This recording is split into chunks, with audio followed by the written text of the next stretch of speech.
Fallout Equestria Survivors Guilds, Chapter 7, The Looming Threat. The Enclave is you, America.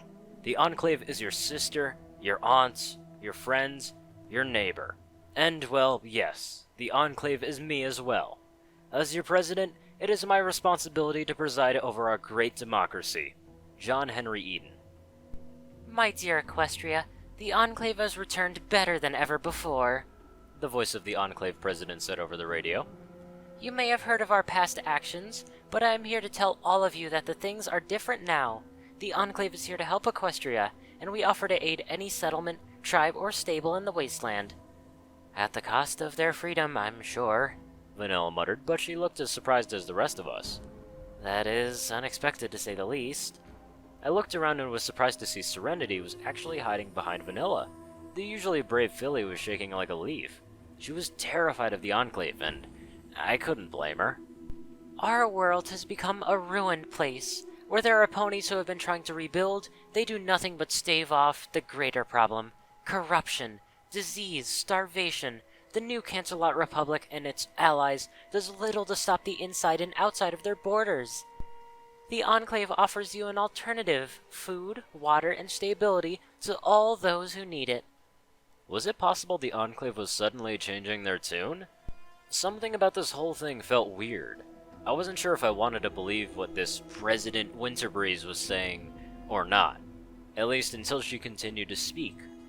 There is, of course, the matter of the traitors that call themselves the Dashites, traitors and terrorists who want to disrupt the established order of the Enclave, just as bad as those who harbor them.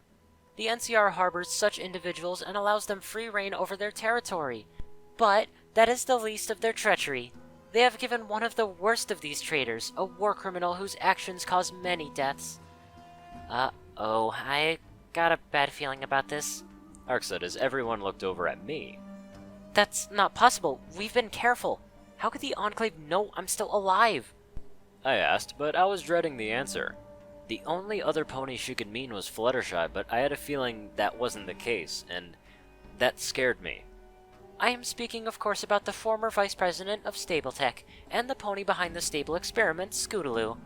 She has been living amongst you for the past year under the alias of the Wanderer. The NCR and DJ Pone3 have been aware of this fact since then, perpetrating the lie of the inhabitants of Equestria. The Enclave doesn't believe in such deceptions, so we are bringing you the truth. This is President Winterbreeze signing off. There was a long moment of silence as we processed what we had just heard. The Enclave has just made their move, and that scared me. Serenity, you can come out now, I said at the door to Serenity's bedroom. It was an hour later, and the train ride had been cancelled, so Arclight and Vanilla were trying to figure out what was going to happen now, which left me to console the terrified 10-year-old filly. Serenity, please. I promise we're going to keep the Enclave from hurting you, I said, trying to sound reassuring. You don't know that, she said from behind the door. They're gonna go after you too. You heard what she said? And if word came out that I'm related to you, ponies are gonna hate us. Serenity, it'll be okay, I said inside a little. She was just a filly and didn't deserve to be subjected to such things. Me and Vanilla will do everything we can in order for us to make sure that you're safe. You're one of the most strongest ponies I've ever met, and we're gonna make it through this. Together. She didn't say anything for a long moment. I wasn't even sure if I believed everything I was saying. Serenity was going to be in for a hard time, but I knew that she would make it through. She had a lot more of me in her than just my DNA. There was a spirit to her that went beyond just that. I had worked hard to find her, and I was going to make sure that she stayed safe no matter the cost. The door opened and I smiled a little as Serenity hugged me tightly. I smiled a little and hugged her back, wrapping my wings around her protectively. It didn't matter that we had been born centuries apart. We were still family to each other, and that was all that really mattered. Thank you, Scootaloo, Serenity said as we continued the hug, and she smiled up at me a little. Did you really mean what you said? Every word, I said, and ruffled the filly's mane gently. I care about what happens to you, Serenity, and you really are a strong pony. Never change that and you'll do just fine. Thanks, Serenity said, and her smile widened.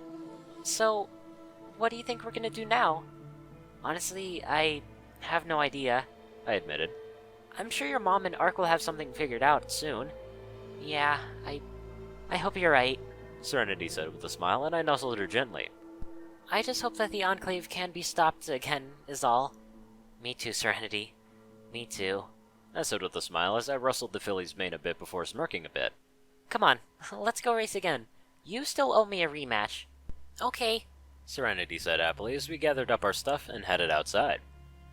That evening we had our answer, and I will admit it wasn't one that I expected. A shadow fell over the city, and when I looked up into the sky, I was surprised at what I saw.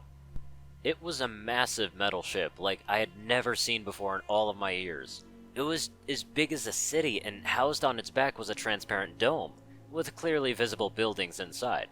It was a flying city, not entirely like Cloudsdale or Columbia, more like a massive airship with a city built onto it. This was certainly not what I had expected to see in the wasteland. I mean, I did hear rumors of such a ship being built as a mobile military base, but it had never been put into service. So then, how was it here? We went to a cleared out area that had been designated for a landing zone as an aircraft came in for a landing. Several ponies dressed in armor came out, led by a green unicorn mare with a darker green mane and tail that was dressed in formal wear. Mayor Vanilla Cream? The green mare asked as she approached us, looking between us. That's me. Vanilla said as she offered a hoof to the green mare. Welcome to Crystal City. Thank you. I am Council Mayor Jade from Nomad City Ruling Council, Jade said with a smile as she shook Vanilla's hoof. We were asked by the NCR to pick up ponies who can help the current crisis, as well as any Dashites to keep them safe from the Enclave. She looked up at me and I cringed a little.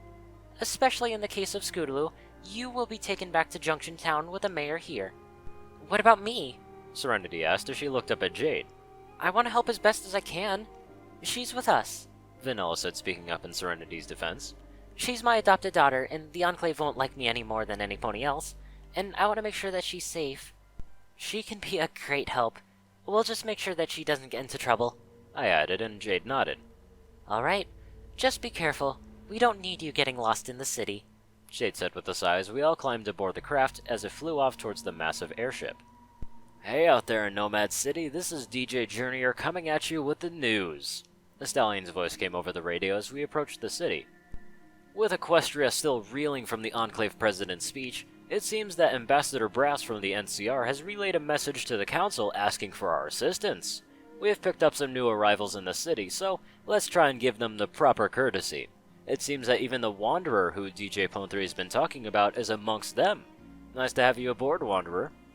How does he know these things? I asked, looking at Jade. Who knows, really? He seems to know to learn anything whenever he needs to learn it, Jade said with a shrug. We'll have to get you threesome quarters in the temporary housing district. While that's being set up, you can come to my place. So what's Nomad City? Serenity asked curiously. I admit I was curious too. I was vaguely aware of it, but I didn't know how it got here. It's the Ministry of Awesome's last greatest project other than the SPP Towers, Jade said. It was never finished before the mega spells went off and remained hidden for 200 years.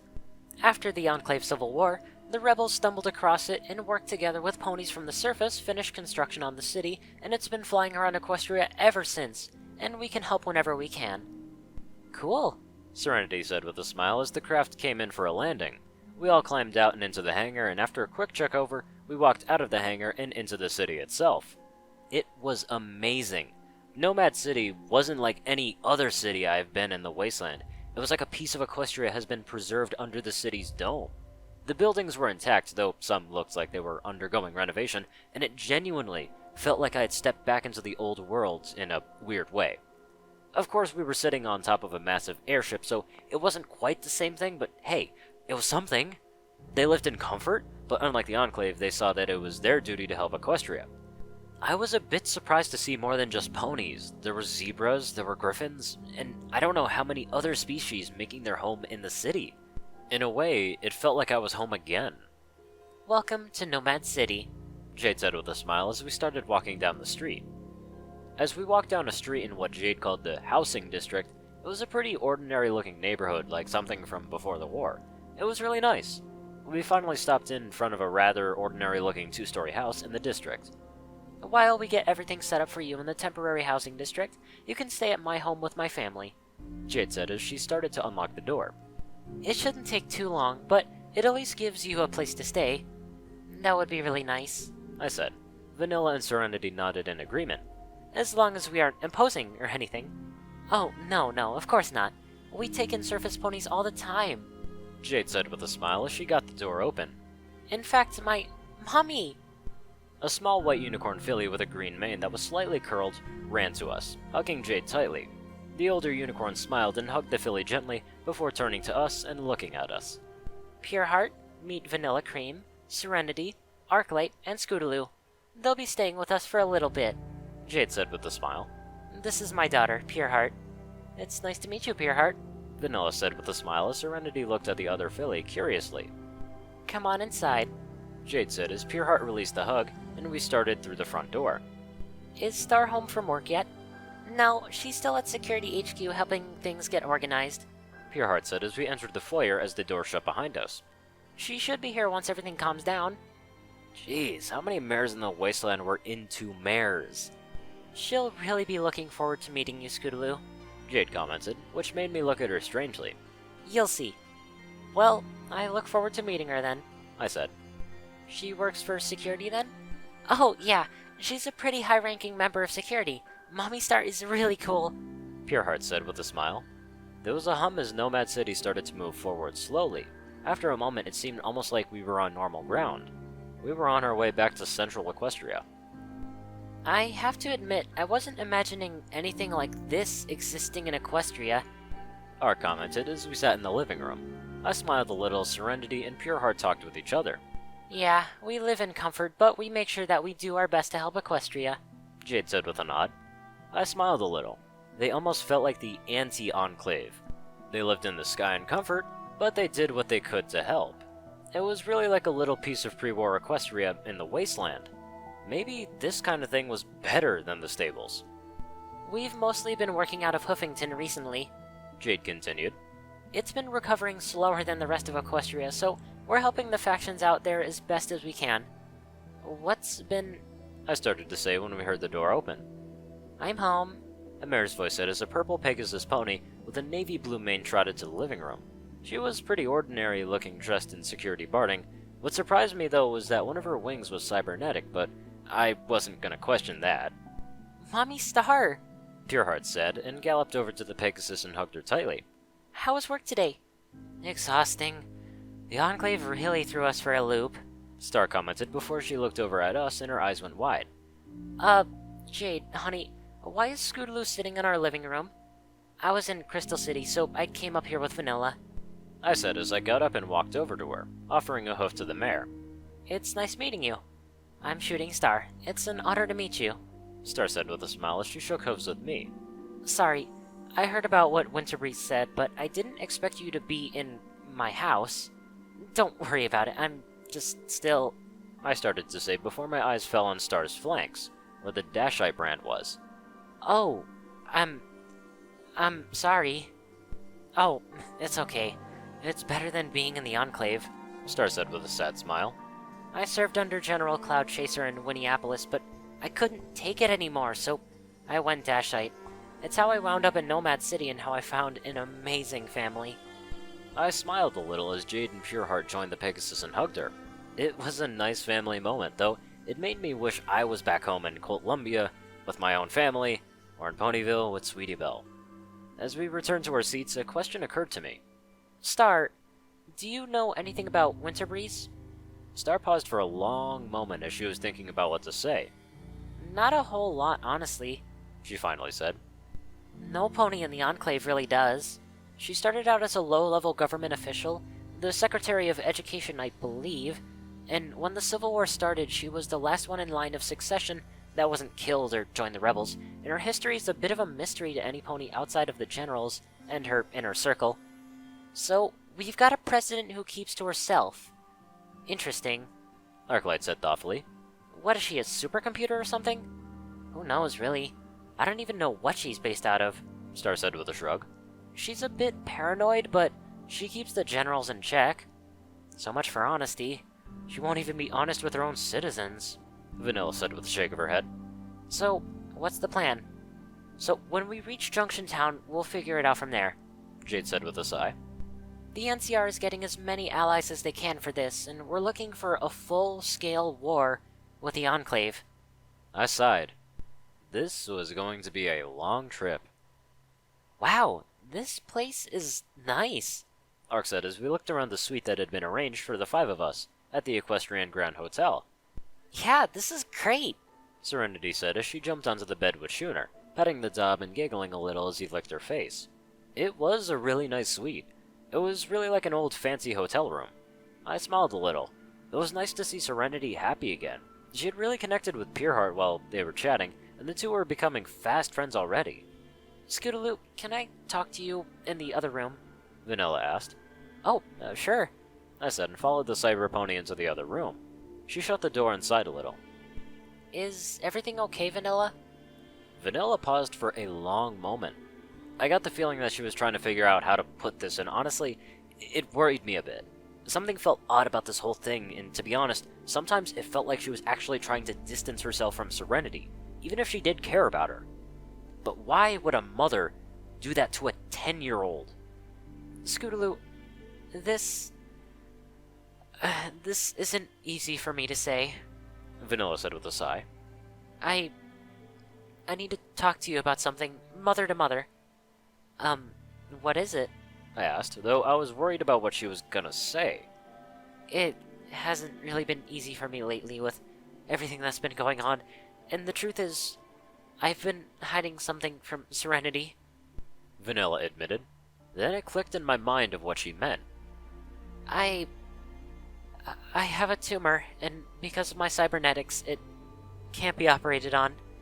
The doctors gave me 2 years at best, so that's why you let her be more on her own. You want her to learn to be independent for when you're gone, I said, and she nodded sadly. However, Vanilla, honestly, I think you need to tell her. It's not going to be easy on either of you, but if you push her away, that's what she'll remember for the rest of her life. Be there for your daughter. If you don't, it'll eat away at you just as much as any disease would. I paused for a long moment before looking down at my hooves. Believe me, I know. Vanilla placed a hoof on my shoulder and gave me an understanding nod. It's okay, Scootaloo. I'll talk with her tomorrow. Just promise me, please, that you'll be there with me, okay? I promise. I said with a nod. I'll be there for you whenever you need me. Thank you. Vanilla said before heading to the bedroom. I sighed and entered the adjoining bedroom where Arclight was already asleep, but I didn't feel much like sleeping right now. I put in my earbuds and took out a holotape Rainbow Dash had left for me and put it into my pip-buck before hitting play. Hey, Scootaloo. I've been thinking a lot about everything that has happened before and during the war between us lately. I always did my best to take care of you, and I have no regrets there, but sometimes I wonder if I could have done more. Sometimes it felt like I was just being your big sister instead of the mother that you needed me to be. The war just made it worse, and not to mention the ministries and stable tech. I'm truly sorry about that, Scootaloo, and I hope that someday, if you have a foal of your own, you'll be a better mother than I ever was. In the meantime, stay awesome and remember that your mother will always love you, no matter what. As it finished, I closed my eyes and drifted off into sleep. As Vanilla talked to Serenity the next day, I was only half listening as she told Serenity what was going on. I kept thinking about Cloudy and what has happened to her. The records that we have recovered from the Enclave hadn't yielded much information other than she had grown up, gotten married, and died of old age. I still hope that she didn't resent it for me. You're really gonna die? Serenity asked, snapping me of my thoughts as the filly looked at her mother sadly. I'm sorry, Serenity, Vanilla said as she hugged the filly gently as she cried into her. I promise I'll be there for you as much as I can, but I know this won't be easy for either of us. Serenity just sat there for a long moment, hugging her adopted mother as she cried. My heart went out to the filly. She had lost almost every family that she had ever known, and now she was going to lose the mare who raised her in a couple of years. Serenity, I know things aren't going to be easy for you two, I said, finally speaking up as the filly wiped her tears away. Treasure the time that you have together, if it's 2 years or 2 decades. What matters is that you will have each other. I know I wish I could have spent more time with my family. Okay. I will. Serenity said with a weak smile. I love you, Mom. I love you too, Serenity. Vanilla said as she hugged her gently. Come on. Let's go see your friend Pureheart. Serenity nodded and we headed out of the hotel room.